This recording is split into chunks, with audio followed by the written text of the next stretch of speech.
जय हिंद दोस्तों। पूर्वावलोकन सीरीज जो कि भारतीय इतिहास के अंतर्गत आधुनिक भारत का इतिहास, जहां से मल्टीपल क्वेश्चंस आते हैं पीसीएस और आरओ में, वह सीरीज चल रही है। आपका प्यार मिल रहा है तो सीरीज भी चल रही है। लाइक शेयर कमेंट करते रहिएगा। चलिए पढ़ते हैं। तो हम गवर्नर और वाइसराय कर रहे थे। इसमें हमारे 60 क्वेश्चंस ऑलरेडी कंप्लीट हो चुके थे। कितने क्वेश्चंस हमने कर लिए थे? 60 क्वेश्चन कर लिए थे।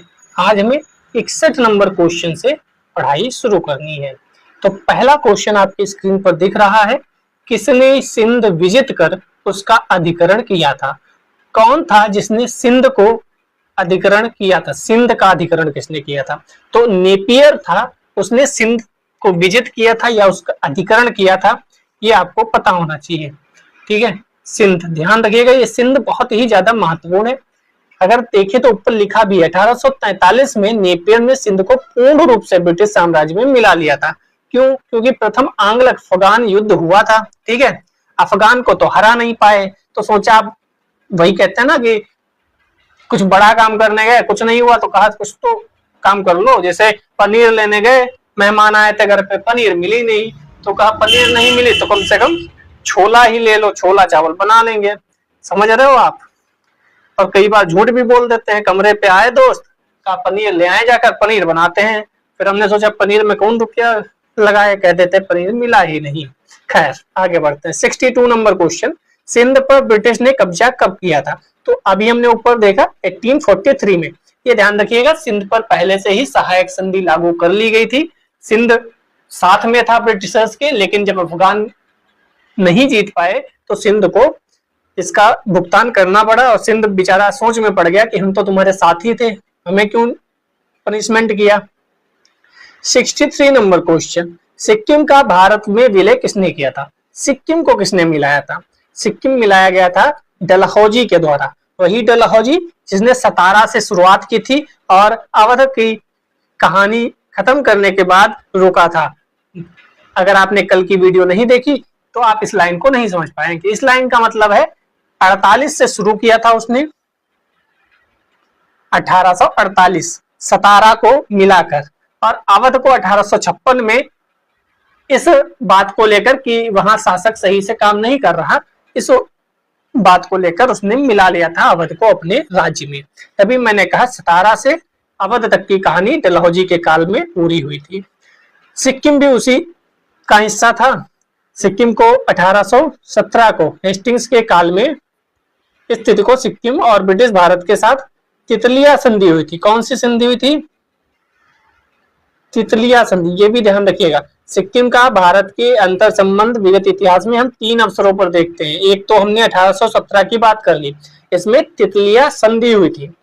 इसमें नेपाल से कुछ क्षेत्र सिक्किम को दे दिए गए और सिक्किम के किसी क्षेत्र को ब्रिटिश भारत में मिलाने का उल्लेख नहीं है। यहाँ पर संधि हुई थी कि हाँ ठीक है, लेकिन मिलाया नहीं गया था। ठीक है, विलय नहीं किया गया था। क्वेश्चन में विलय की बात कर रहा है। दूसरा आता है 1850 में दार्जिलिंग और तराई का कुछ भाग डलहौजी के काल में ब्रिटिश भारत में मिलाया गया। यहाँ पर शब्द लिखा है मिलाया गया, विलय किया गया। तीसरा 1975 में जब सिक्किम का पूर्ण राज्य या पूर्ण विलय कर लिया गया 1975 में भारत सरकार के द्वारा। इस विलय में आप एक्ट भी देखते हैं, कौन सा संशोधन एक्ट था संविधान का जो लागू हुआ था, सिक्किम पूर्ण राज्य का दर्जा दिया गया था, वह भी बहुत महत्वपूर्ण है। 64 नंबर क्वेश्चन, निम्नलिखित में से कौन अवध का ब्रिटिश रेजिडेंट था जब अवध का ब्रिटिश साम्राज्य में विलय हुआ? यही अभी मैं बता रहा था, डलहौजी वाला जो काल था उसमें जेम्स आउट्रम नाम का व्यक्ति था जो वहां का रेजिडेंट था। रेजिडेंट आप समझते होंगे। तो 1854 में स्लीमैन के स्थान पर आउट्रम को अवध का ब्रिटिश रेजिडेंट बनाया गया। अवध का प्रशासन कुशासन के नाम पर मिला लिया गया 1856 में। ठीक है, उस समय गवर्नर जनरल कौन था? तो डलहौजी गवर्नर जनरल हुआ करता था। जब 1857 का विद्रोह हुआ तो लखनऊ का रेजिडेंट कौन था? हेनरी लॉरेंस था। इन दो व्यक्तियों के नाम याद रखिएगा। जेम्स आउट्रम तब था जब अवध को ब्रिटिश ने अपने हिस्से में मिला लिया, कुशासन के आधार पर अधिग्रहण कर लिया डलहौजी ने। और हेनरी लॉरेंस कब रेजिडेंट था? जब 1857 का विद्रोह होता है तब। ये दो नाम याद रखिएगा, उत्तर प्रदेश से संबंधित है तो और ज्यादा इंपॉर्टेंट हो जाते हैं। 65 नंबर क्वेश्चन, भारत में प्रथम रेलवे लाइन किस ब्रिटिश गवर्नर के सामने बिछाई गई? तो वही डलहौजी। डलहौजी कब तक रहा? तो 1848 से 56 तक रहा। और 1853 में पहली रेल लाइन बंबई से ठाणे की भी चलाई गई या बिछाई गई। पहली तो सबको याद रहती है, आपको याद दूसरी होनी चाहिए जो कि बहुत महत्वपूर्ण है, अभी आगे आएगी, हम बात करेंगे। 66 नंबर क्वेश्चन, भारत में प्रथम रेल लाइन का निर्माण किन नगरों के बीच हुआ? तो बहुत आसान है, बंबई से ठाणे। भारत में पहली रेलवे लाइन कब शुरू हुई? 1853। किस कंपनी ने सर्वप्रथम भारत में रेल लाइन स्थापित की थी? ये इंपॉर्टेंट है, कौन है? Great Indian peninsula railway. ये इंपॉर्टेंट हो जाएगा क्योंकि इंपॉर्टेंट का मतलब जो आपको नहीं याद है वही फैक्ट आएगा और आपको फंसा देगा। किस कंपनी ने सर्वप्रथम भारत में रेल यात्रा प्रारंभ की? तो great Indian peninsula railway. Peninsula, इस हिस्से को हम पेनिनसुलर बोलते हैं, तो उससे भी आप याद कर सकते हैं। 1853 में मुंबई के बोरीबंदर स्टेशन से, ये भी ध्यान रखिएगा, अगर ज्यादा डीप में जाएगा तो ये क्वेश्चन पूछेगा। बोरीबंदर स्टेशन से ठाणे के मध्य सर्वप्रथम रेल यात्रा का प्रारंभ the great Indian peninsula railway company द्वारा किया गया था। यहाँ से दो फैक्ट इंपॉर्टेंट है, एक तो मुंबई का बोरीबंदर स्टेशन और दूसरा great Indian peninsula railway. British भारतीय 69 नंबर क्वेश्चन, ब्रिटिश भारतीय राज्य क्षेत्र का अंतिम प्रमुख विस्तार किस समय हुआ था? तो किस समय हुआ होगा? डफरिन के समय में। डफरिन कब था? जब कांग्रेस की स्थापना हुई थी। कांग्रेस की स्थापना कब हुई थी? 1885 में हुई थी। और देख लेते हैं, 1885 में तृतीय आंग्ल बर्मा युद्ध हुआ और 1886 को संपूर्ण बर्मा को ब्रिटिश भारत में मिला दिया गया, जो ब्रिटिश भारतीय राज्य क्षेत्र का अंतिम प्रमुख विस्तार था। उससे पहले सब कुछ मिला ही लिया था, तो डफरिन उस समय हुआ करता था। तो 1885 की 3 घटनाएं याद रखी हुई हैं। एक तो डफरिन हुआ करता था वायसराय, दूसरा कांग्रेस की स्थापना हुई थी A.O. ह्यूम के द्वारा, और तीसरा आंग्ल बर्मा तृतीय ही युद्ध हुआ था, तृतीय आंग्ल बर्मा युद्ध हुआ था। तीनों याद रखिएगा, क्रोनोलॉजी में भी पूछे जा सकते हैं। 17 number question, public works department को 1845 से 1855 के दौरान स्वरूप देने वाले कौन थे? तो ऐसा व्यक्ति कौन था? तो डलहौजी ही था, क्योंकि मैंने बताया इस कार्यकाल में डलहौजी ही हुआ करता था भारत में। अब देखो, ये ऊपर वाला क्वेश्चन मुझे कुछ याद आ रहा है। अगर मैं क्वेश्चन बनाता तो क्रोनोलॉजी में क्या बोलता? अगर आपसे पूछा जाए कि डफरिन पहले आया, कि तृतीय आंग्ल बर्मा युद्ध पहले हुआ, कि कांग्रेस की स्थापना पहले हुई, इन तीनों को क्रोनोलॉजी में अगर बिछाया जाए तो आपको ये तो पता है 1885 में सब कुछ हुआ, लेकिन क्रोनोलॉजी में आप फंस जाएंगे क्योंकि अंदर की डेट महत्वपूर्ण है। अगर आपको ये 1 जनवरी नहीं भी याद हो तब मैं कैसे बताता हूँ। देखो, आपको ये पता है कांग्रेस का जो स्थापना था वो लास्ट में था, दिसंबर तरफ जो उनकी मीटिंग भी होती थी तो दिसंबर के लास्ट 3-4 दिन में हुआ करती थी। तो अगर दिसंबर के लास्ट में कांग्रेस की स्थापना हुई थी तो उससे पहले ही ये 1885 1 जनवरी 1886 को संपूर्ण बर्मा को ब्रिटिश भारत में मिला दिया गया। तो तृतीय आंग्ल बर्मा युद्ध कब हुआ? 1885 में, लेकिन मिलाया कब गया? 1 जनवरी 1886 में। मैं फिर से इसको थोड़ा सा क्लियर कर दूं क्योंकि क्वेश्चन आ गया तो फंस जाएगा और फंसना नहीं चाहिए। आंग्ल बर्मा युद्ध कब हुआ? 1885 में। कांग्रेस की स्थापना भी कब हुई? 1885 में। 1885 के लास्ट में कांग्रेस की स्थापना हुई थी, यानी युद्ध पहले चल रहा होगा, ठीक है। लेकिन जो संपूर्ण बर्मा का ब्रिटिश भारत में मिलाया गया वह 1 जनवरी 1886 को मिलाया गया, यानी इस डेट से पहले कांग्रेस की स्थापना हो गई थी। तो कहें तो तृतीय आंग्ल बर्मा युद्ध पहले शुरू हुआ, फिर कांग्रेस की स्थापना होती है और उसके बाद विलय होता है संपूर्ण बर्मा का ब्रिटिश भारत में, ठीक है। और डफरिन इससे पहले आ चुका होता है। तो ये 4 लाइन याद रखिएगा, पहले डफरिन आता है, फिर तृतीय आंग्ल बर्मा युद्ध होता है, फिर कांग्रेस की स्थापना होती है, फिर संपूर्ण बर्मा को ब्रिटिश भारत में मिला दिया जाता है। कुछ लोगों को लगेगा इसमें क्या ही था, लेकिन हो सकता है आ जाए क्वेश्चन। डलहौजी से पूर्व सार्वजनिक निर्माण का कार्य एक सैनिक बोर्ड पर था। इससे कार्यकाल में पहली बार एक अलग सार्वजनिक निर्माण विभाग भी बनाया गया। सार्वजनिक उपयोग के कार्य के लिए बहुत सा धन व्यय किया जाने लगा। तो पब्लिक वर्क्स डिपार्टमेंट किसके समय में बनाया गया? डलहौजी के समय में बनाया गया। 71 नंबर क्वेश्चन, विधवा पुनर्विवाह अधिनियम किसके शासन में क्रियान्वित हुआ? तो वही क्या नाम था इसका? कैनिंग। कैनिंग के समय ईश्वरचंद्र विद्यासागर जी का भी नाम याद रखिएगा, बहुत ही महत्वपूर्ण पर्सनालिटी है। ईश्वरचंद्र विद्यासागर के अथक प्रयासों के फलस्वरूप कैनिंग ने, इस वर्ड से मुझे पता नहीं क्यों दिक्कत होती है, आपको भी होती है तो कमेंट करके बताइएगा। इस कैनिंग 1856 से 1862 तक रहता है, यानी डलहौजी के बाद कैनिंग आता है। और 1856 में ही हिंदू विधवा पुनर्विवाह अधिनियम पारित करता है। ठीक है, डलहौजी के समय प्रारूपित और प्रस्तुत किया गया था ये भी ध्यान रखिएगा। इस अधिनियम के नियम 15 के तहत विधवा विवाह को वैध मान लिया गया, उस विवाह से उत्पन्न हुए बालक वैध घोषित किए गए। दो चीजें इंपॉर्टेंट है, एक डलहौजी के समय ये प्रारूपित और प्रस्तुत किया गया, और कैनिंग के समय में यह पास हुआ। ठीक है, क्रियान्वित किसके समय में हुआ, तो कैनिंग के समय में। क्रियान्वित कैनिंग काका से याद रखो, और प्रारूप प्रस्तुत किया गया डलहौजी के कार्यकाल में। दोनों बहुत महत्वपूर्ण फैक्ट है, यहाँ से फंसाया जा सकता है क्योंकि दो स्टेटमेंट में दे देगा। पहला स्टेटमेंट देगा डलहौजी के समय विधवा पुनर्विवाह अधिनियम 1856 प्रारूपित और प्रस्तुत किया गया। दूसरा स्टेटमेंट देगा डलहौजी के समय यह अधिनियम पूरी तरीके से क्रियान्वित हो गया। आप कहोगे मजे ही मजे हैं, डलहौजी तो होगा, ठीक है, और वहीं पे क्वेश्चन गलत हो जाएगा क्योंकि क्रियान्वित कैनिंग के समय हुआ। अगले क्वेश्चन की तरफ चलते हैं। 1 नवंबर 1858 को महारानी विक्टोरिया का घोषणा पत्र इलाहाबाद में पढ़कर सुनाया था। इसने तो कैनिंग ही उस समय हुआ करता था, प्रथम वाइसराय कैनिंग था, अंतिम गवर्नर जनरल भारत का कैनिंग था। 1857 की महान क्रांति का सबसे महत्वपूर्ण परिणाम था महारानी की उद्घोषणा। इस उद्घोषणा में क्या क्या बातें उन्होंने लिखकर भेजी थी, यह भी महत्वपूर्ण है, आगे आती रहेंगी, हम बताते रहेंगे। तो कहाँ हुई थी घोषणा, ये भी महत्वपूर्ण है, इलाहाबाद में, वर्तमान प्रयागराज में। ये लाइन भी इंपॉर्टेंट है, क्यों, क्योंकि भाई उत्तर प्रदेश का मैटर है, उत्तर प्रदेश की हम तैयारी कर रहे हैं। तो इलाहाबाद वर्तमान प्रयागराज में पढ़ा गया था, प्रथम वाइसराय कैनिंग बन गया। 73 नंबर क्वेश्चन, निम्न में से कौन एक भारत का प्रथम वाइसराय था। कोई दिक्कत नहीं, लेकिन कई बार कैनिंग और क्लाइव और एक और है जो बंगाल विभाजन के समय था, आगे नाम याद आएगा, दिमाग से उतर रहा है, फिर बताएंगे उसका नाम। तो कैनिंग, क्लाइव और, ठीक है बताते हैं बात को। 1 नवंबर 1858 को महारानी विक्टोरिया का घोषणा पत्र कहाँ पढ़ा गया, तो वही इलाहाबाद, प्रयागराज। पीसीएस में ही देखो क्वेश्चन पूछा गया, मेंस में ही। 75 अपने पुत्र के स्थान पर दूसरे उत्तराधिकारी को गोद लेने का अधिकार पुनः स्थापित किया गया। तो वही अभी मैंने बताया जो 1858 में घोषणा हुई, उसके अंदर ये लाइन भी थी कि अब पुत्र लेने का अधिकार जो है वहां गोद ले सकते हैं और उसे उत्तराधिकारी बना सकते हैं, क्योंकि इन्हें समझ में आ गया था कि भाई चक्कर में ज्यादा ना पढ़ो, यहाँ पे लिखा होगा पढ़ लेते हैं पूरा।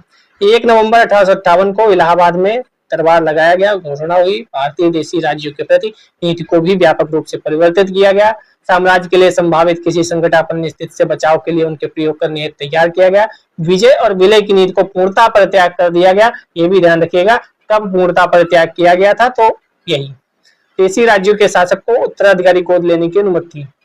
ठीक है, इसीलिए आपने अभी ऊपर देखा था कि ये क्वेश्चन था कि सबसे अंतिम प्रमुख विस्तार, यहाँ पे क्वेश्चन देखेंगे 69, अंतिम प्रमुख विस्तार किसके समय में हुआ, डफरिन के समय में, और वो भी बर्मा का हुआ था, बाहर का। ठीक है, यहाँ उन्होंने कहा कि अब विजय और विलय नहीं करेंगे। ठीक है, और वो कौन सा था, बर्मा वाला, ये ध्यान रखिएगा, ये कथन कारण में क्वेश्चन बन जाएगा। ये 1857 की बात है और वो 1885 में बर्मा का विलय हो रहा है। तो बर्मा भारत का नहीं था, वो बाहर का था, तो उसका विलय करने से भारत के राज्यों में या भारत के राजाओं को कोई फर्क नहीं पड़ रहा था। यहाँ पे कंट्राडिक्शन हो सकता है, आप फंस सकते हैं, इसलिए मैंने आपको बता दिया। महारानी विक्टोरिया को भारत की साम्राज्ञी नियुक्त किया गया, सामग्री नहीं होगा, साम्राज्ञी होगा, साम्राज्ञी। ठीक है, साम्राज्ञी 1877 में।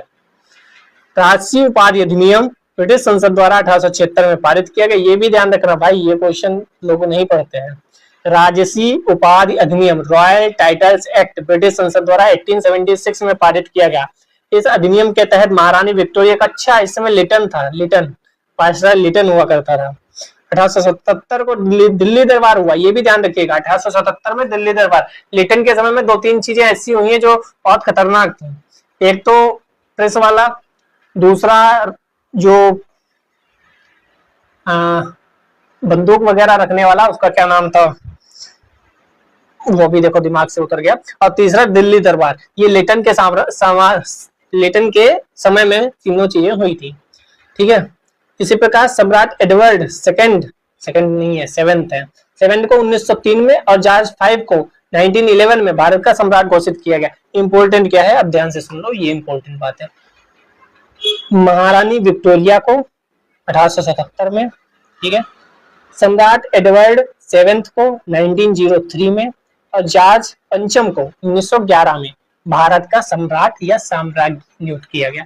ये जॉर्ज पंचम को 1911 में जब सम्राट दिल्ली दरबार हुआ था, सम्राट घोषित किया गया था, उसी समय बंगाल विभाजन को भी रद्द किया गया था। ये भी आगे आएगा तो हम पढ़ेंगे। 77 नंबर क्वेश्चन देख लेते हैं। निम्नलिखित में से किस गवर्नर जनरल ने भारत में दास प्रथा को समाप्त किया? तो सती प्रथा हम पढ़ के आए थे, फिर हमने विधवा विवाह पुनर्अधिनियम 1956 देखा, ये 1956 नहीं 1856 देखा, ये 1829 था, और ये दास प्रथा 1843 हो गया। किसने की थी? तो इसमें हुआ करता था एलन बरो। एलन बरो के बारे में भी दो फैक्ट है जो कि बहुत महत्वपूर्ण है। तो 1843 के एक्ट 5 के द्वारा भारत में तत्कालीन गवर्नर जनरल एलन बरो ने दास प्रथा का उन्मूलन किया। इसका कार्यकाल 1842 से 44 था। एक और एलन बरो की बात है जो हम ऊपर पढ़ के आए हैं, आपको याद होगा। 78 नंबर क्वेश्चन कौन सा सही सुमेलित है? वाह, सही सुमेलित पूछ लिया। कॉर्नवालिस ने स्थायी बंदोबस्त किया था, यही तो सही है, बाकी सब तो गलत है। कॉर्नवालिस ने स्थायी बंदोबस्त किया था 1793 में, ठीक है, यहाँ पर लिखा भी है। सहायक संधि वेलेजली ने प्रारंभ की थी, ठीक है। कुशल आक्रमण्यता की नीति जॉन लॉरेंस ने स्थापित की थी। दिक्कत का सिद्धांत डलहौजी ने शुरू किया था। भारतीय राष्ट्रीय कांग्रेस की स्थापना एओ ह्यूम ने की थी। तभी ये तीनों गलत है, सही नीचे मैंने बता दिए हैं। नेक्स्ट क्वेश्चन 79, यहाँ पे सुमेलित नहीं है पूछ लिया गया। तो कॉर्नवालिस स्थायी बंदोबस्त, यस। ऊपर वाला सेम तो नहीं छाप दिया, देखो सेम छाप दिया, ऊपर वाला इस पर इधर उधर करके ऊपर वाला सेम। पीसीएस 98 में और लोअर सबऑर्डिनेटरी 1998 में, दोनों एक ही साल कॉपी पेस्ट मार दिए, बस मतलब कुछ चीजें अलग कर दी। तो लॉर्ड कॉर्नवालिस स्थायी बंदोबस्त सही है। वेलेजली सहायक संधि सही है। डलहौजी व्यवगत का सिद्धांत सही है। गलत क्या है? लॉर्ड कैनिंग उच्चतम निष्क्रियता, क्योंकि उच्चतम निष्क्रियता किसके द्वारा? जॉन लॉरेंस के द्वारा, ठीक है। स्थायी बंदोबस्त किसके शासनकाल में आया? तो कॉर्नवालिस के समय 93 में, 1793। कौन सा सही सुमेलित नहीं है? फिर से देखो क्वेश्चन 2001 में भी रिपीट। लॉर्ड कॉर्नवालिस स्थायी बंदोबस्त, सहायक संधि वेलेजली, हेस्टिंग्स द्वितीय आंग्ल मराठा युद्ध और विलियम बेंटिक 1829 का 17वां रेगुलेशन। तो गलत कौन सा है? लॉर्ड हेस्टिंग्स वाला गलत है। बार बार मैं ये वर्ड क्यों बोल रहा हूँ? हेस्टिंग्स द्वितीय आंग्ल मराठा युद्ध हुआ। द्वितीय आंग्ल मराठा युद्ध में हेस्टिंग्स नहीं था। ये क्वेश्चन हम कल भी पढ़ के आए थे, ठीक है। हेस्टिंग्स वाला जब पढ़ रहे थे तो हाँ मैंने बताया भी था। तृतीय आंग्ल मराठा युद्ध इसके समय में हुआ था, शायद पढ़ लेते हैं। हेस्टिंग्स के काल में तृतीय और अंतिम आंग्ल मराठा युद्ध, यस, मुझे इसलिए याद है, मैंने कल जब पढ़ाया था आपको तब वहां पर आया हुआ था, ठीक है। नेक्स्ट चलते हैं 82 नंबर क्वेश्चन। पेशवाई को कब समाप्त किया गया? पेशवाई आप जानते हैं मराठा राज्य में थी। 1818 में जब तृतीय आंग्ल मराठा युद्ध हुआ तब पेशवाई खत्म हो गई, जब ब्रिटिशर्स ने उस पर कब्जा कर लिया। निम्नलिखित में से किसने राजपुताना की देशी रियासतों के साथ वर्ष 1817-18 को की अधीनस्थ संधि की बातचीत की थी? तो ये कौन था? इस समय मेटकॉफ था। मेटकॉफ के बारे में भी एक चीज बहुत ही इंपॉर्टेंट है, वो आपने पढ़ा होगा या तो हम आगे पढ़ेंगे। राजपुताना की रियासतों के संदर्भ में अधीनस्थ संधि की वार्ता मेटकॉफ ने की थी। हेस्टिंग्स ने राजपुताना पर ब्रिटिश सर्वोच्चता, मराठों पिंडरियों के प्रति राजपुतानों की तटस्थता सुनिश्चित करने के लिए दिल्ली के तत्कालीन रेजिडेंट मेटकॉफ को वार्ताकार बनाया था। हालांकि उतना महत्वपूर्ण नहीं है। कौन सा सही सुमेलित नहीं है? देखो 2014 में फिर वैसा ही क्वेश्चन, सर जॉन शोर पर, हेस्टिंग्स पर, वेलेजली पर, कॉर्नवालिस पर। यहाँ से देखो शुरू हुआ कहानी, यहाँ से कहानी शुरू हुई थी और कहाँ 2014 तक पहुंच गई है। सेम क्वेश्चन कॉपी पेस्ट हो रहे हैं। अब तो आप समझ गए होंगे ये क्वेश्चन कितना महत्वपूर्ण है। और पीसीएस में ही रिपीट हुआ, देखो मेंस में। तो यहाँ पीसीएस प्री की बात हो रही थी, यहाँ लोअर सब ऑर्डिनरी प्री, और यहाँ आरओ एआरओ, जिसे पहले यूपी यूडीए एलडीए कहा जाता था। कॉर्नवालिस स्थायी बंदोबस्त, वेलेजली सहायक संधि प्रणाली, सर जॉन शोर ये आंग्ल नेपाल युद्ध नहीं थे, हेस्टिंग्स तृतीय आंग्ल मराठा युद्ध। अब की बात तृतीय कर दिया, पहले द्वितीय था तो इसीलिए गलत था। सर जॉन शोर नहीं आंग्ल नेपाल युद्ध, हेस्टिंग्स के काल में हुआ 1814 में, पहला युद्ध लड़ा गया था, ठीक है। इसे सफलता नहीं मिली थी, बाकी इतना ज्यादा इंपॉर्टेंट नहीं है। आगे बढ़ते हैं। कौन सही सुमेलित है, यहाँ पर सही सुमेलित है पूछा है, ध्यान देखिएगा। एलन बरो ने अवध का विलीनीकरण किया था क्या? नहीं। डलहौजी सिंध का विलीनीकरण? नहीं। वेलेजली चतुर्थ आंग्ल मैसूर युद्ध? यस। एक बार आप सारे लिख लीजिए एक पास में, कौन किस समय युद्ध हुआ और कौन उस समय हुआ करता था, गवर्नर या गवर्नर जनरल या वाइसराय, जो भी, तो आपका सही रहेगा। सर जानसोर अभी ऊपर भी पढ़ के आए थे, तृतीय आंग्ल मराठा युद्ध। सॉरी ये गलत होगा ना, सही सुमेलित पूछा है। सर जानसोर तृतीय आंग्ल मराठा युद्ध में नहीं थे, हेस्टिंग्स थे, ये पढ़ के आए थे, दिमाग में हेस्टिंग्स था लेकिन वहां पर। अब देखो ऐसे क्वेश्चन कितने आ रहे हैं। डलहौजी अवध का विलीनीकरण नहीं पूछा है, कौन सा सही नहीं है। कांग्रेस की स्थापना डफरिन थे, विलियम बेंटिक 1833 में थे। लिटन प्रथम आंग्ल मराठा नहीं, आंग्ल अफगान युद्ध, तो यही गलत है। लिटन नहीं था उस समय, लिटन तो 1876 से 80 तक रहा है। ठीक है, डी सही नहीं है। 87 नंबर क्वेश्चन, निम्न में से कौन चतुराई पूर्ण निष्क्रियता की नीति, अभी ऊपर भी पढ़ के आए थे, ये कौन था? तो जॉन लॉरेंस था। जॉन लॉरेंस भी इंपॉर्टेंट हो गया, आप देखो कितने क्वेश्चन जॉन लॉरेंस पे पूछे गए हैं। तो कुशल आक्रमण्यता की नीति या चतुराईपूर्ण निष्क्रियता की नीति की बात ये करता है। आंग्ल अफगान संबंधों के संदर्भ में एलन बरो के काल से प्रारंभ होकर नॉर्थ ब्रुक के काल तक चलती रही है। जॉन लॉरेंस के नाम से विशेष रूप से संबंधित की जाती है। वायसराय काल 1864 से 69 था। ठीक है, आगे चलते हैं। वित्तीय विकेंद्रीकरण किसने प्रारंभ किया? तो वित्तीय विकेंद्रीकरण मेयो के काल में हुआ था। मेयो के काल में एक और चीज हुई थी, क्या हुई थी आप बताइएगा? अभी आगे आएगा, पढ़ ही लेंगे, अगले क्वेश्चन है। 1870 में मेयो के कार्यकाल में वित्तीय विकेंद्रीकरण हुआ। और 89 नंबर क्वेश्चन देखे तो प्रथम जनगणना किसके काल में हुई थी? तो ये भी मेयो के काल में हुई थी। और इस समय जनगणना खेला जा रहा है, कर लो जनगणना, तो क्वेश्चन टपक सकता है। क्यों बता दिया? क्योंकि ये क्वेश्चन आएगा तो आपको मेयो हो जाएगा, याद आ जाएगा फाइनली आपको। ठीक है, तो कौन थे? जनगणना मेयो, कर लो जनगणना। नेक्स्ट क्वेश्चन चलते हैं। 1872 में पहली हुई थी, उसके बाद रिपन ने 1881 में नियमित जनगणना शुरू की। यहाँ पे फैक्ट जरूर याद रखिए, दो स्टेटमेंट आएंगे और दोनों आपको पता होना चाहिए। एक स्टेटमेंट आएगा कि मेयो ने 1872 में प्रथम जनगणना कराई, यस कराई, किंतु रिपन ने नियमित जनगणना 1881 से शुरू कराई, यस। नियमित जनगणना की बात करें तो 1881 रिपन, नियमित का मतलब हर 10 वर्ष के बाद, तब से लेकर आज तक ये हर 10 वर्ष के बाद होती रहती है। 2021 में क्यों नहीं हुई? क्योंकि कोरोना था उस समय, कोरोना के इम्पैक्ट थे, इसीलिए नहीं हुई थी, वरना हर 10 साल बाद 1881 से होती आई है। 1881 में कौन था? रिपन। तो नियमित जनगणना रिपन को याद रखिएगा, और अगर प्रथम जनगणना पूछी जाए तो मेयो को याद रखिएगा। ठीक है, वह कौन व्यक्ति था जिसने भारत में पहली बार जनसंख्या जनगणना करवाई? तो मेयो थे। फिर वही किस वायसराय की हत्या, अच्छा ये अलग है, ये भी ध्यान रखिएगा। एक थे कार्नवालिस जो 2 बार भारत आए थे, दूसरी बार जब आए तो उनकी मृत्यु हो गई गाजीपुर में, उत्तर प्रदेश के, वहीं उनका मकबरा या जो भी कहें वो बना हुआ है।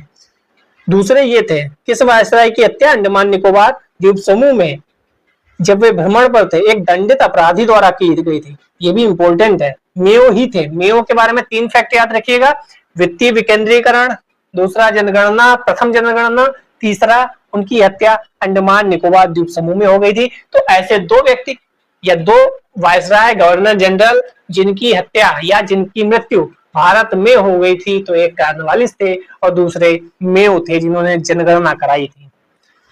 ठीक है,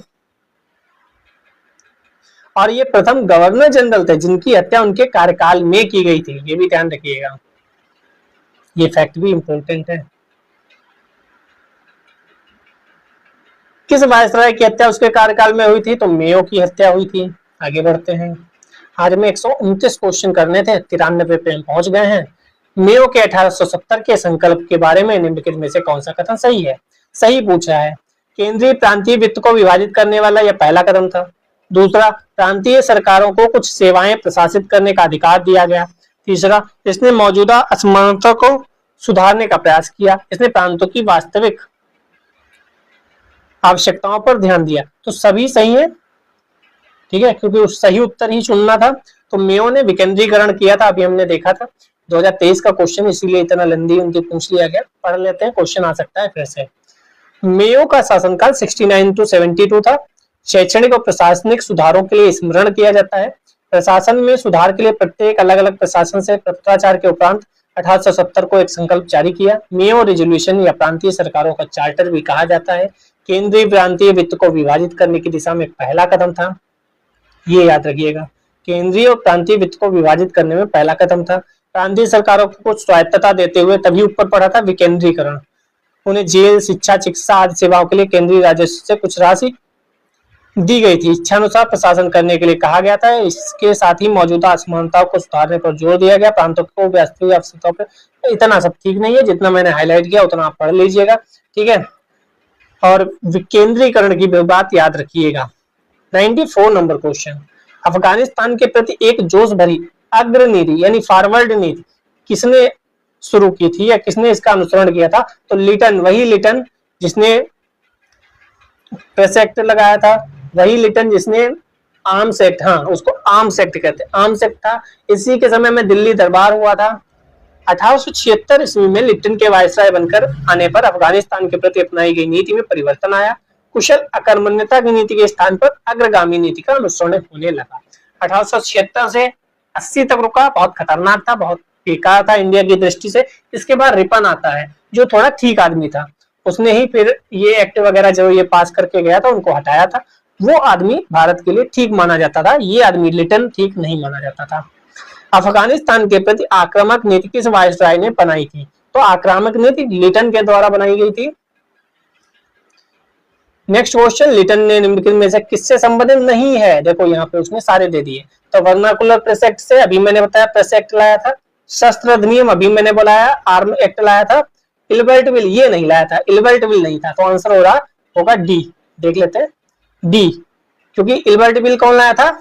रिपन लाया था। आगे पढ़ेंगे रिपन के बारे में, ठीक है। तो लिटन इलबर्ट विल विवाद से नहीं संबंधित था, रिपन के कार्यकाल में पेश हुआ था। पढ़ ही लेते हैं, यहीं पे दिया है तो पढ़ लो। इस बिल में क्या था? तो इस बिल में वरिष्ठ भारतीय न्यायाधीशों को यूरोपीय अपराधियों पर मुकदमा चलाने की अनुमति देने की मांग की गई थी। मेन बात क्या थी? भारतीय जज होंगे, भारतीय न्यायाधीश होंगे, तो आप ब्रिटिशर्स पर मुकदमा चला सकते हैं। तो ब्रिटिशर्स ने पहली बार बहुत बड़ी संख्या में विरोध किया था, कहा था हमें भारतीय जज, भारतीय न्यायाधीश कैसे हम पर मुकदमा चला सकते हैं? भारतीय न्यायाधीश ऊपर बैठा होगा और हम कटघरे में होंगे, ऐसा थोड़ी होगा। तो इसलिए इलबर्ट विल रिपन लाया था, और इसीलिए रिपन को अच्छा आदमी माना भी जाता था, क्योंकि रिपन ही शस्त्र अधिनियम हटाता है, वर्नाकुलर प्रेस एक्ट हटाता है, तो रिपन ठीक आदमी माना जाता था। 70 to 74 रहा है, 1770 से नहीं, 1870 से 1874 तक यहाँ रहा है। 97 नंबर क्वेश्चन, कौन भारत का वायसराय सबसे दीर्घ काल तक रहा? Curzon, Hardinge, Dufferin, Mayo. तो कर्जन था। कर्जन 1899 से 1905 तक रहा। उस समय कर्जन का ही नाम याद नहीं आ रहा था जब मैंने 4 नाम बताए थे, एक कैनिंग बताया था, एक क्लाइव बताया था और एक कर्जन था, ठीक है। तो कर्जन 1899 to 1905 था। बंगाल विभाजन इसी के समय में हुआ था। लॉर्ड डफरिन 1884 से 1888 था। हार्डिंग 1910 से 1916 था। इसी की वायसराय के समय दिल्ली दरबार हुआ था, तीसरा वाला 1911 में। इसी के समय, इसके समय, हार्डिंग के समय जो कलकत्ता से राजधानी थी वह बंबई शिफ्ट की गई थी। इसी हार्डिंग के कार में बम गिराया गया था, जिससे ये बच के निकल गया था, दूसरे लोग हताहत हो गए थे। मेयो 69 to 72 रहा। मेयो के बारे में 3 फैक्ट, एक तो उसकी मौत, हत्या की गई थी अंडमान निकोबार में, दूसरा जनगणना, और तीसरा विकेंद्रीकरण, ठीक है। 98 नंबर क्वेश्चन, भारत में स्थानीय स्वायत्त शासित संस्थाएं 1882 ईस्वी में सशक्त की गई, किसके द्वारा? तो वही अपना नाम रिपन द्वारा। अच्छे काम रिपन कर रहा था। यहाँ देखो इतना सब लिखा हुआ है, इसमें कुछ महत्वपूर्ण नहीं है, इतना इतना है कि रिपन का, हाँ ये वाला महत्वपूर्ण है। देखो रिपन के कार्यकाल में का सबसे महत्वपूर्ण कार्य स्थानीय स्वशासन पर सरकारी प्रस्ताव था। तो ये भी ध्यान रखिएगा, स्थानीय स्वशासन के बारे में भी इसको जाना जाता है, ठीक है। जो हम आज नगर पालिका और ग्राम पंचायत देखते हैं, उसके बारे में भी इसको जाना जाता है। तो ये लाइन भी याद रखिएगा। भारत में स्थानीय स्वायत्त शासन को प्रोत्साहित किसने किया था? तो वही नाम जो अभी पढ़ के आए, रिपन। इल्बर्ट बिल विवाद किससे संबंधित था? भारतीय द्वारा हथियार लेकर चलने पर? नहीं। भारतीय भाषा, भाषा से कोई लेना देना नहीं। यूरोप के लोगों की मामलों की सुनवाई करने के लिए भारतीय न्यायाधीशों पर लगाई गई अयोग्यता को हटाया जाना। यस, यही था। सूती कपड़े से कोई लेना देना नहीं था। तो सर सीपी इल्बर्ट वायसराय की परिषद के विधि सदस्य थे। उन्होंने 1883 को विधान परिषद में एक विधेयक प्रस्तुत किया। इल्बर्ट बिल की संज्ञा दी जाती है। जाति भेद सब आधारित ये सब काम का नहीं है। तुम्हें 1884 याद रखना है, इल्बर्ट बिल याद रखना है, रिपन को याद रखना है, ठीक है। और रिपन के बारे में ये भी याद रखना, रिपन ने अपना कार्यकाल पूरा होने से पूर्व त्याग पत्र दे दिया था। कह सकते हैं ठीक आदमी था। जब चक्कर में फंस गया कि हम अच्छा काम कर रहे हैं, लोग विरोध कर रहे हैं, तो कई बार रिजाइन कर दिया जाता है। आप भी देखते होंगे, सरकार दबाव डालती है और अधिकारी नहीं करते हैं, या विधायक सांसद दबाव डालते हैं, तो अधिकारी कहते हैं ये रखा रिजाइन, अब मैं चला, अब आप मुझसे कुछ नहीं कह सकते, मैं तो नहीं करूंगा ये काम। चलिए 101 वही इल्बर्ट बिल का उद्देश्य क्या था? तो ये तो आप समझ गए होंगे, अदालतों के बारे में था। भारतीय अदालत, भारतीय न्यायाधीश ब्रिटिशर्स को सजा सुना सकते थे।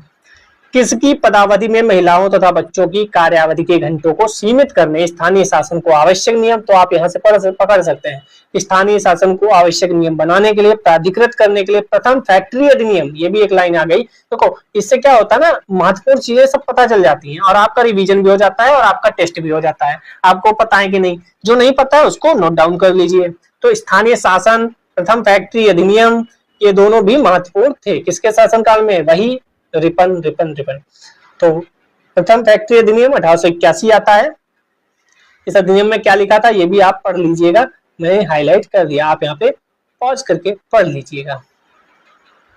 103 निम्नलिखित कथनों पर विचार कीजिए। फैक्ट्री एक्ट 1881 औद्योगिक कामगारों की मजदूरी नियत करने के लिए कामगारों को मजदूर संघ बनाने देने के दृष्टिकोण से पारित किया गया था। एनएम लोखंडे ब्रिटिश भारत में मजदूर आंदोलन संगठित करने वाले अग्रगामी नेता थे। तो बी तो सही है, पहला गलत है क्योंकि ये महिलाओं और बच्चों से संबंधित था। इतना भी याद रखेंगे तो महत्वपूर्ण हो जाएगा। निम्नलिखित में से किसे भारत में स्थानीय स्वायत्त शासन का जनक माना जाता है? तो और कोई हो सकता है क्या रिपन के अलावा? डेट भी याद रखिएगा, कब स्थानीय स्वशासन कब था? 1881। अभी ऊपर पढ़ा था, आप देख लीजिएगा जाके, या यहाँ पर देखो है भी, स्थानीय स्वशासन कब था? 1882। तो 1881 याद रखिए। क्रोनोलॉजी क्यों बताते हैं? क्रोनोलॉजी में पूछ देगा, हम फंस जाएंगे। 1882 याद रखिए। 1881 में क्या याद रखेंगे? 1881 में याद रखेंगे फैक्ट्री एक्ट, ठीक याद रखेंगे, F R factory, F R act. 1882 क्या याद रखेंगे? स्वशासन, स्व से याद रखेंगे स्वशासन। और यहाँ पे था 1883 इल्बर्ट बिल याद रखेंगे। 1883 हो या 84 हो, क्योंकि विवाद लंबा चला था, तो यहाँ पे याद रखेंगे इल्बर्ट बिल। तीनों हो गए, लगाइए क्रोनोलॉजी में। 1885 का कांग्रेस की स्थापना दे देगा और हो गए 5 के 5, सॉरी 4 की 4 लाइन। 185 कौन, सॉरी 105 कौन सा सुमेलित नहीं है? नहीं है पे पहले सर्किट किया करिए। स्थानीय स्वशासन लिटन, यही तो नहीं है, पहले ही आपने दे दिया। स्थानीय स्वशासन लिटन नहीं, रिपन था, आर फॉर रिपन। सहायक संधि वेलेजली, यस वेलेजली का कार्यकाल 1799 से। दो लोग इससे पहले आए थे, वारेन हेस्टिंग्स और कार्नवालिस, महत्वपूर्ण जो लोग थे। राज्य अपहरण नीति या अधिग्रहण नीति डलहौजी 17 से प्रारंभ करके अवध में खत्म करता है काम। बंदोबस्त कार्नवालिस 1793 में। सबसे बढ़िया क्वेश्चन अब आए हैं, मिलान कीजिए।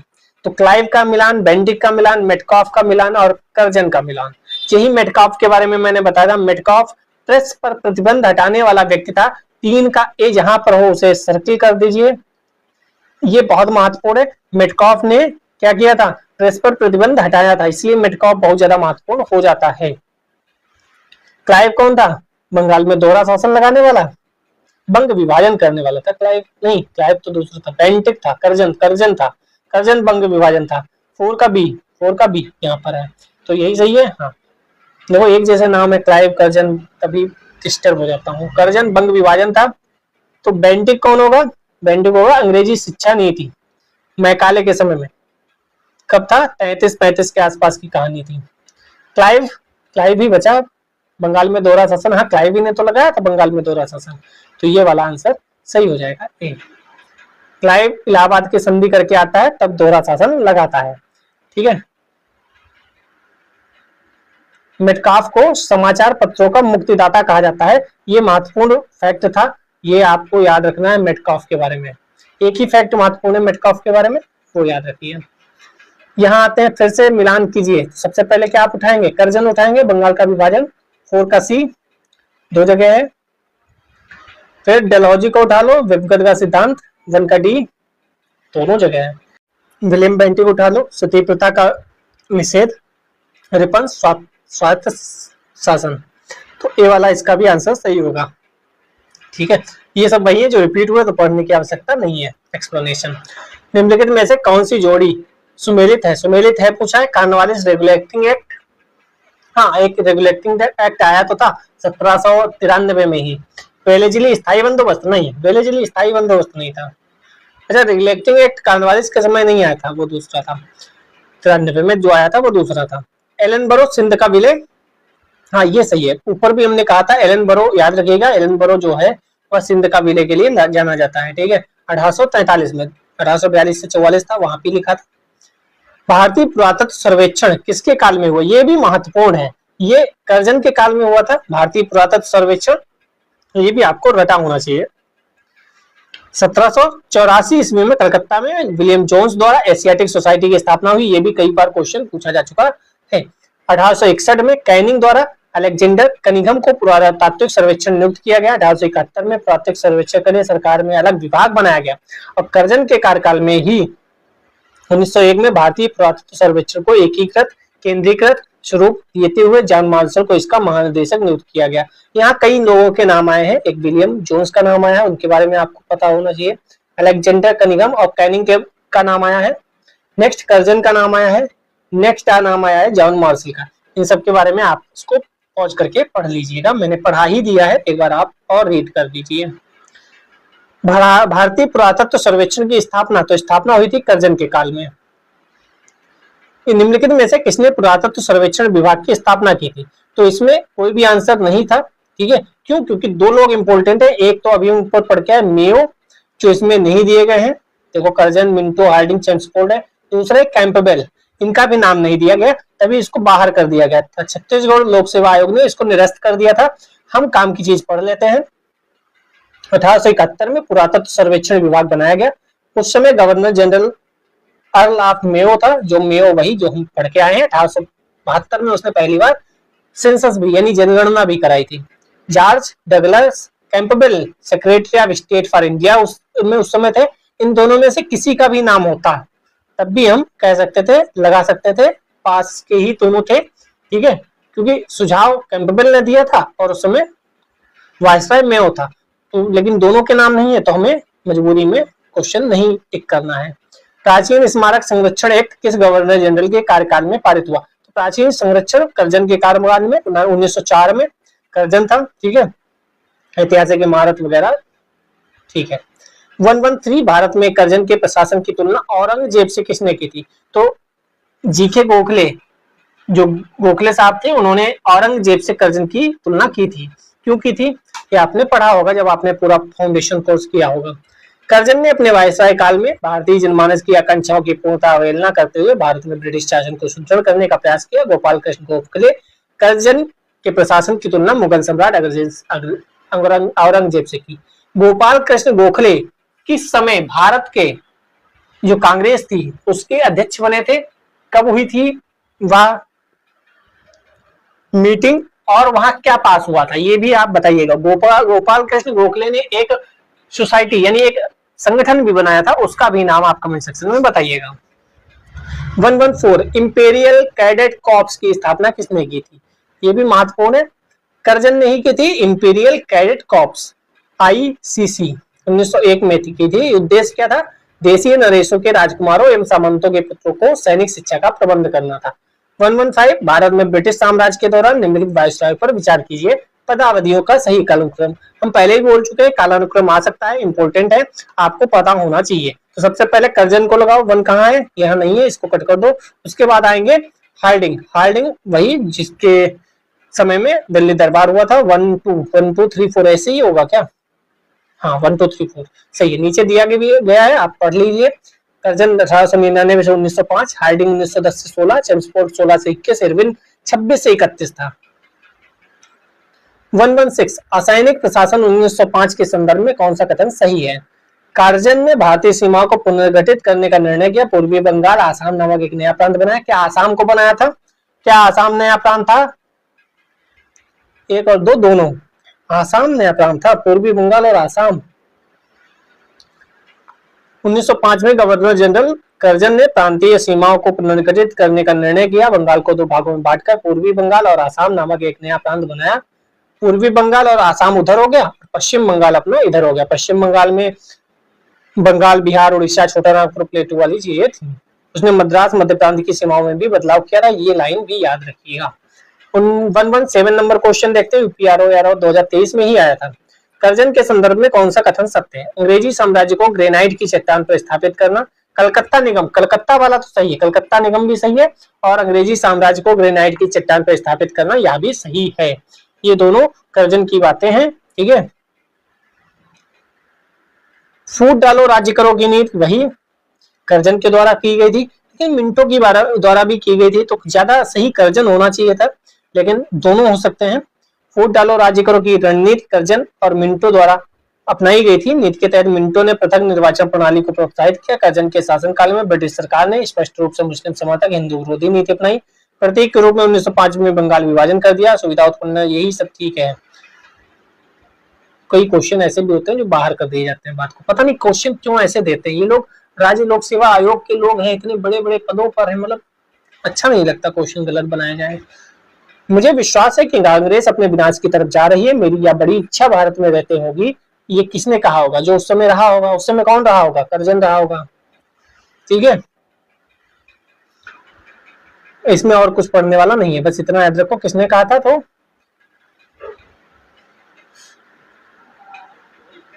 इनमें से किस गवर्नर जनरल ने सबसे पहले पृथक निर्वाचन मंडल की व्यवस्था मुसलमानों को जीतने व उन्हें कांग्रेस के विरुद्ध करने का इस्तेमाल किया था? तो मिंटो ने किया था। मिंटो 1905 में कर्जन के स्थान पर मिंटो आता है और उसने ये सब कहानी रची थी, पृथक मताधिकार, ठीक है। तो निम्नलिखित में से कौन भारत का एकमात्र यहूदी वायसराय थे? मोस्ट इंपोर्टेंट रीडिंग था। रीडिंग 1921 से 1926 तक रहता है, मोस्ट इंपोर्टेंट। मुझे पता नहीं क्यों लगता है ये क्वेश्चन आना चाहिए। अगर किसी ने देख लिया ये पीवाईक्यू तो वो जरूर देगा, ठीक है। इसके समय ही चौरी चौरा कांड हुआ, स्वराज पार्टी का गठन हुआ, रॉलेट एक्ट का निरस्त हुआ था, क्योंकि आया तो पहले था। 122 पे चलते हैं। निम्नलिखित युग्मों में से कौन सा एक सही सुमेलित नहीं है? नहीं है पे सर्किल अवश्य करिए। Pitt's India act, doctrine of lapse, vernacular press act, Ilbert bill. तो वर्नाकुलर प्रेस एक्ट अभी हम ऊपर देखकर आया था, लिटन नाम का एक व्यक्ति हुआ करता था, उसके समय में आया था, कहीं पे लिखा होगा, ये लिटन का नाम भी लिखा है, पढ़ के आए हैं, कोई बात नहीं। फिर नहीं है पे सर्किल कर दो। ठगी का दमन, इल्बर्ट बिल, रिंग फेंस की नीति, वर्नाकुलर प्रेस एक्ट, सब पर कुछ पढ़ के आए हैं। वर्नाकुलर प्रेस एक्ट भी लिटन के काल में था, वर्नाकुलर प्रेस एक्ट भी लिटन के कार्यकाल में था। 124 ब्रिटिश भारत की राजधानी का कलकत्ता से दिल्ली स्थानांतरण मैं 4 बार तो बता ही चुका हूँ। हार्डिंग था उस समय, दिल्ली दरबार भी हुआ था, जॉर्ज पंचम को सम्राट घोषित किया गया था, यहाँ पे सब कुछ लिखा है, ठीक है। राजधानी स्थानांतरित, इसके ऊपर बम भी फेंक दिया गया था, लेकिन ये बच गया था। और कुछ कहानी चाहिए? नहीं चाहिए सर, आगे बढ़ते हैं। चूक का सिद्धांत, ये हड़प नीति किसकी थी? डॉक्ट्रिन ऑफ लैप्स किसकी थी? ये बंगाल का विभाजन क्लाइव ने किया था? नहीं भाई, बंगाल का विभाजन तो सबसे सरल है, किसने किया था? कर्जन ने। बंगाल में दोहरा शासन किसने लगाया था? क्लाइव ने। सी का 2 देखो यहाँ पे बैठा हुआ है, सी का 2, ठीक है। सी का 2 मिला तो सी आंसर भी हो गया। ए का 3 डॉक्ट्रिन ऑफ लैप्स, डलहौजी। सामाजिक सुधार, बेंटिक। कौन सा सामाजिक सुधार बेंटिक ने किया था? आपको पता है, ऊपर पढ़ के आए हैं। 126 नंबर क्वेश्चन देखो, कितना लंबा क्वेश्चन, किसका होगा? आईएएस का होगा साहब, इतना लंबा चौड़ा क्वेश्चन आईएएस का होता है। देखो सूची 1 ऊपर है, सूची 2 नीचे है, इसको पढ़ेगा। बंगाल में फोर्ट विलियम प्रेसिडेंसी का गवर्नर जनरल रेगुलेटिंग एक्ट 1773 के अधीन, भारत का गवर्नर जनरल चार्टर एक्ट 1833 के अधीन, भारत का governor general viceroy Indian council act 1858 के अधीन, गवर्नर जनरल और सम्राट का प्रतिनिधित्व 1935 के अधीन।